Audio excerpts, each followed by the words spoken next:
Okay, right. Today we're going to talk about how to get promoted.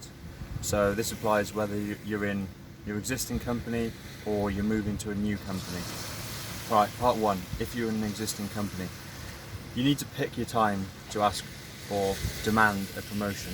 So usually the best time is the end of the year when you're in your annual review. So pick your time carefully with your boss.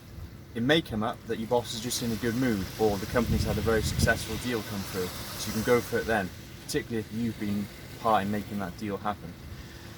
Secondly, organise a time to speak to your boss formally. Don't just catch them on the fly because they might have to rush off, they might have another meeting. Make a proper deal of it. Prepare for the meeting, and something else that people forget, make sure your boss can prepare. So inform them ahead of time that you want to talk about your salary, your compensation, benefits like holidays, pension, that kind of thing. When you are positioning yourself for a promotion or a pay rise, you need to make sure you highlight every single thing that you've done well in the last 6 months, 12 months, any big deals that come in that you've been involved with. Actually name or quantify the things that you've done and how much revenue they brought into the business. So if you bring in a deal worth $500,000, biggest deal in company history, make damn sure you spell that out for your boss, what you did, how much money you made for the business, how you coordinated the efforts of yourself and others to bring all this revenue home. So this is negotiating within the confines of an existing company. If you have an annual pay review coming up, it's not a bad idea to tell your boss ahead of time, this is what you expect. You want a 10 grand pay rise, just email them and say, this is what I've done, this is what I'm expecting. In fact, go higher, go 15. So when the negotiation comes around, you want to anchor the conversation at that point, 15k above what you're on now. Okay, there's no too high a number for that kind of negotiation. You start high, you can come down. If you start at base level or mediocre number, you're never going to get that punchy pay rise that you need. Okay, all of the other things apply, like be charming, be charismatic, be complimentary to your boss, how they've helped develop you, talk around the points, but fundamentally you need to make sure that you nail home the things that you want in the next review or at the start of the next year when your pay rise will kick in.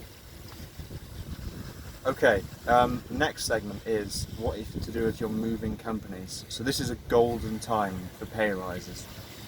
Okay, so if you're moving to a new company, you can negotiate as much as you want. So they are interested in you for a particular set of skills. You're going to define a value for those skills that they need to compensate you to that level in order to get you on board. So there are a few ways you can do this. Say you're going to lose your commission or bonus from your existing company by changing, get them to add that on. That's called a golden handshake. And just say, well, I really want to join, I'm enthusiastic about the technology, the team, looking forward to starting to work with you, but I will be financially disadvantaged because I'm going to lose my bonus.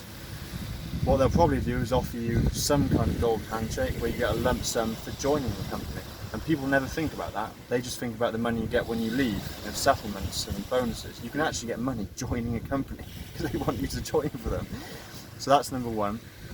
Number two is make sure you settle your compensation, but particularly not just your base compensation, but also your commission structure. So try and get an uncapped commission structure. So if you're a hard worker, you think you're good at closing deals, make sure your commission is uncapped so you can reap the benefit. 3, don't forget about the softer elements of your employment contract, like the pension. Important, even at our age, 20s, 30s, you need to get a pension on the go. It's something that most salespeople probably wouldn't even consider. You also need annual leave. If you want to come to places like this for 2 or 3 weeks, you need a good chunk of annual leave. That applies if you're working for maybe a US company. You need to really make sure that your understanding and their understanding of time off is the same. So go in there and get your objectives in line, prepare for every meeting like you would anyway, and just say, this is what I want, this is what I expect. They might come back with a figure a little bit lower, and generally I would advise to push back once, so one retort in the negotiation. So you set your line very high, they come down a little bit, you push back for a middle ground, generally they'll accept at that time. So that's the end of how to get a pay rise for today. So I'll catch you on the next one.